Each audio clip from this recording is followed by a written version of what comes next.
So as we begin with the prophet Micah now in the daily office, we have his kind of the beginning of his message, which is that Samaria has basically given itself, the northern kingdom has given itself over completely to the worship of idols and has forgotten the Lord their God, and basically kind of started worshiping the gods of the peoples around them. And not only is it Samaria, but as he says in that memorable last verse we read, it's come to the very gates of Jerusalem.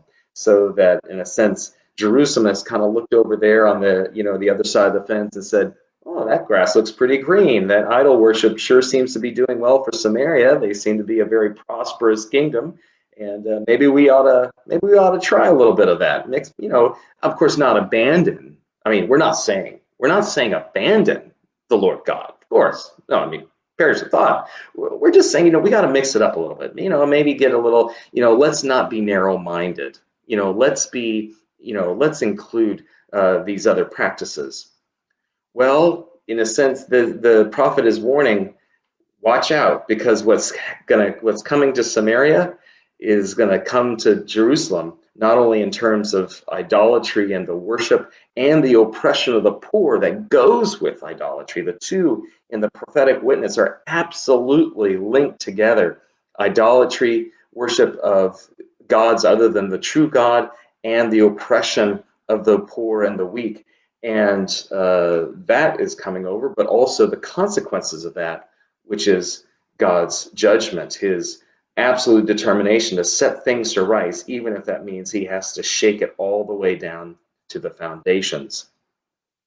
In a sense, to apply this to our own lives, sometimes we can look at other people's lives when we are as followers of Jesus, and we look at people who, well, they have their Sundays free.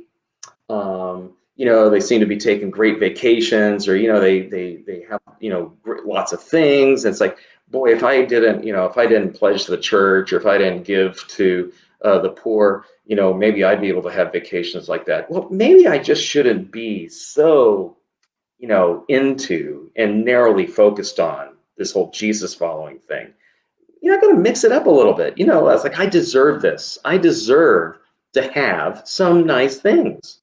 And we can rationalize this, and as we look over the fence and see what we think is green grass, but it's really just moss on the ground, and which will dry right up at the first sign of drought.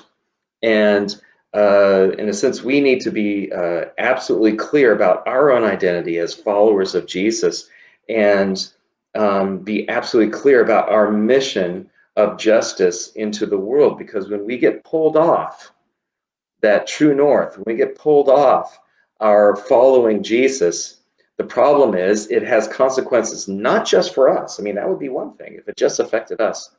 The problem is that it also affects those around us. It affects our ability to be witnesses to the love of God and Jesus Christ. And that is the ball game. That is what it is all about. So let us heed the words of Micah, and has the practices of the world and its ways of worship, its ways of power games, its ways of defining our identity wash up to the very gates of our homes, as I gestured to my front door, right?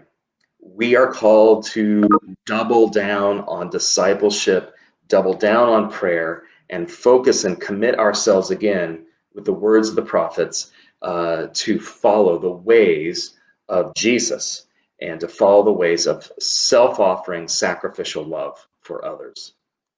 A reading from the prophet Micah. The word of the Lord that came to Micah of Moresheth in the days of kings Jotham, Ahaz, and Hezekiah of Judah, which he saw concerning Samaria and Jerusalem. Hear, you peoples, all of you. Listen, O earth, and all that is in it. And let the Lord God be a witness against you, the Lord from his holy temple.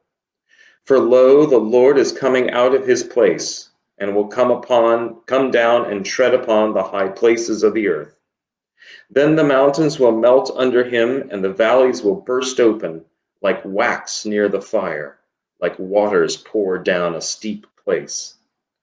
All this is for the transgression of Jacob and for the sins of the house of Israel. What is the transgression of Jacob? Is it not Samaria? And what is the high place of Judah? Is it not Jerusalem? Therefore I will make Samaria a heap in the open country, a place for planting vineyards. I will pour down her stones into the valley and uncover her foundations. All her images shall be beaten to pieces.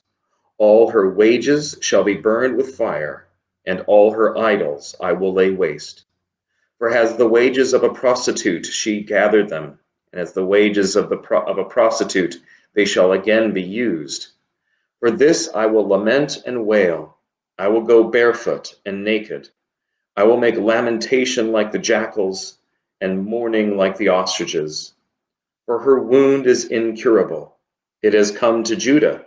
It has reached to the gate of my people, to Jerusalem.